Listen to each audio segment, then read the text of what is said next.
उत्तर प्रदेश के मेरठ में व्यापारी सत्यम रस्तोगी के साथ सड़क पर नाक रगड़वाने की घटना को लेकर मेरठ में सियासी और सामाजिक उबाल लगातार बढ़ता जा रहा है। गुरुवार देर शाम भाजपा नेताओं का एक बड़ा प्रतिनिधिमंडल पीड़ित व्यापारी की मां और भाई आदित्य रस्तोगी के साथ एसएसपी डॉक्टर विपिन ताड़ा के आवास पहुंचा। भाजपा नेताओं ने एसएसपी से मुलाकात कर पूरे प्रकरण की निष्पक्ष जांच और दोषियों चाहे वो पुलिसकर्मी हो या अन्य के खिलाफ कड़ी कार्रवाई की मांग की। 19 अक्टूबर को हुई शर्मनाक घटना के बाद पहली बार मेरठ की पूरी भाजपा एक मंच पर दिखी। इस दौरान राज्य मंत्री डॉक्टर सोमेंद्र तोमर को छोड़कर सांसद अरुण गोविल, राज्यसभा सदस्य, एमएलसी, मेयर, जिला अध्यक्ष, महानगर अध्यक्ष, मंत्री दिनेश खटीक, जिला पंचायत अध्यक्ष समेत सभी विधायक और कार्यकर्ताओं ने कप्तान से मुलाकात की। सभी नेता पहले शास्त्री नगर पीड़ित व्यापारी के परिवार से मिले, फिर उन्हें साथ लेकर एसएसपी आवास पहुंचे। वहां घंटों चली बातचीत में भाजपा प्रतिनिधियों ने पुलिस कार्रवाई पर असंतोष जताया और कहा कि सिर्फ लाइन हाजिर करना पर्याप्त नहीं है, दोषियों पर सख्त विभागीय और कानूनी कार्रवाई होनी चाहिए। एसएसपी से मुलाकात करने के बाद मीडिया से रूबरू हुए सांसद अरुण गोविल ने कहा कि पूरी भारतीय जनता पार्टी पीड़ित परिवार के साथ खड़ी है। सामाजिक दृष्टि से बेहद शर्मनाक इस कृत्य के लिए जिम्मेदार लोगों के खिलाफ कड़ी से कड़ी कार्रवाई होनी चाहिए। बता दें कि बीते दिनों भाजपा के ऊर्जा मंत्री सोमेंद्र तोमर के नाम का हवाला देते हुए कुछ लोगों ने व्यापारी सत्यम रस्तोगी को बीच सड़क पर सैकड़ों लोगों के सामने नाक रगड़वा कर माफी मांगने को मजबूर किया था। इस दौरान मौके पर मौजूद पुलिसकर्मी मूक दर्शक बने रहे थे। घटना का वीडियो वायरल होने के बाद व्यापारी संगठनों और आम जनता में गुस्सा फैल गया। भाजपा नेताओं की सख्त प्रतिक्रिया के बाद अब मेरठ पुलिस पर दबाव बढ़ गया। वहीं एसएसपी डॉक्टर विपिन ताड़ा ने प्रतिनिधिमंडल को आश्वासन दिया है कि पूरे मामले की निष्पक्ष जांच कराकर किसी भी दोषी को बख्शा नहीं जाएगा। सबसे पहले तो ये घटना मेरठ के लिए बेहद चिंताजनक है और एक परिवार के लिए और एक परिवार के साथ साथ मेरठ की सभी जनता के लिए ऐसी चिंताजनक घटना है जिस पर कि सोचकर भी अपनी आत्मा कांपती है और लगता है कि किसी व्यक्ति और किसी परिवार के साथ नहीं होनी चाहिए।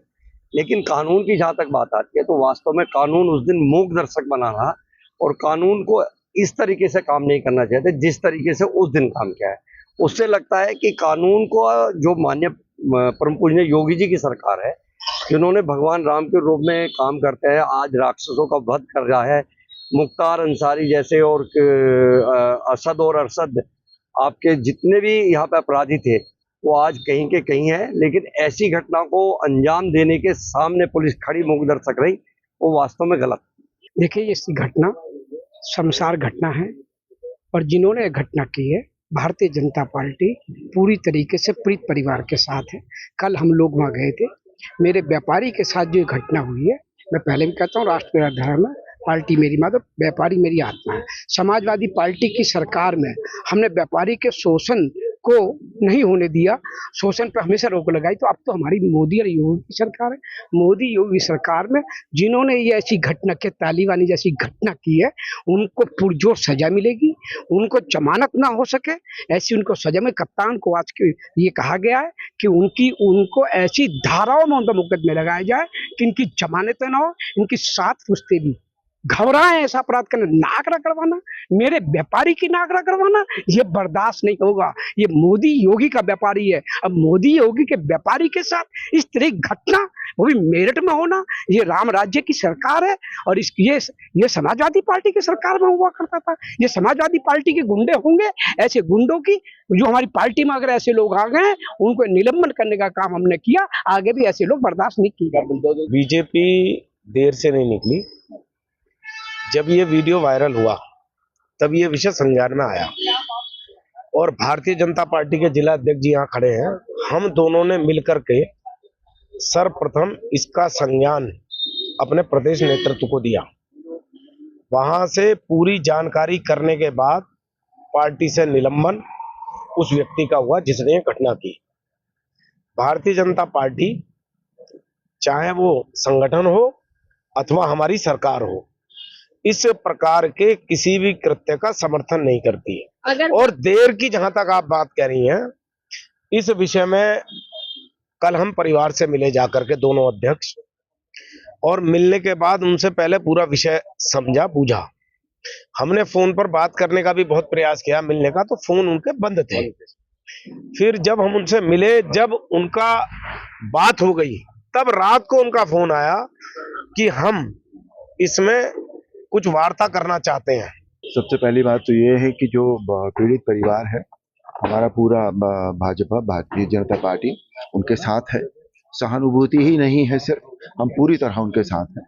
और हमारी बेसिक डिमांड ये है, आज हम उस बात को लेकर आए थे कि जो भी लोग इसके लिए जिम्मेदार हैं, चाहे वो पुलिस वाले हों, चाहे वो दूसरे लोग हों, उन सब के प्रति पूरी कार्रवाई, जो कड़ी से कड़ी कार्रवाई है, वो होनी चाहिए। इस तरह की घटनाएं जो है वो शहर में हो रही हैं, जो नहीं होनी चाहिए, उन पर एक लगाम लगनी चाहिए। निश्चित यही है, कोई भी घटना है उस घटना पर पूरा न्यायिक कार्रवाई चाहिए।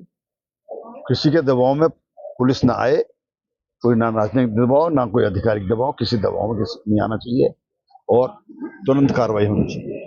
पुलिस का इकबाल बुलंद रहना कुछ आम नहीं है। जैसे आपके लोगों की मौजूदगी में हो गया, तभी क्यों नहीं कार्रवाई हुई? आप एक घर में कोई पिस्टल हवा में लहरा दे तो एफआईआर हो जाती है। आपके यहाँ योगी न्याय मिलेगा? हाँ बिल्कुल, योगी न्याय मिलेगा। योगी न्याय मिलना है। योगी न्याय की ही बात कहने आए हम यहाँ पर। पूरे प्रकरण में पुलिस द्वारा मुकदमा दर्ज कर 4 अपराधियों को गिरफ्तार किया है, जिनमें से कि 3 माननीय न्यायालय द्वारा जेल भेजे गए हैं। जो शेष रह गए हैं उनके लिए भी पुलिस टीम एसपी सिटी के नेतृत्व में प्रयासरत है शीघ्र गिरफ्तारी व कार्रवाई हेतु। इसमें जो दोषी पुलिस वाले हैं उनकी जांच के लिए हमने एसपी सिटी महोदय को इसमें जांच दी है पूरे प्रकरण की, और इसमें जो भी तथ्य सामने आएंगे उसके आधार पर कार्रवाई की जाएगी। फिलहाल मौके पर मौजूद 3 पुलिसकर्मियों को लाइन हाजिर किया गया है और इसमें आपके आने पर अग्रिम कार्रवाई की जाएगी।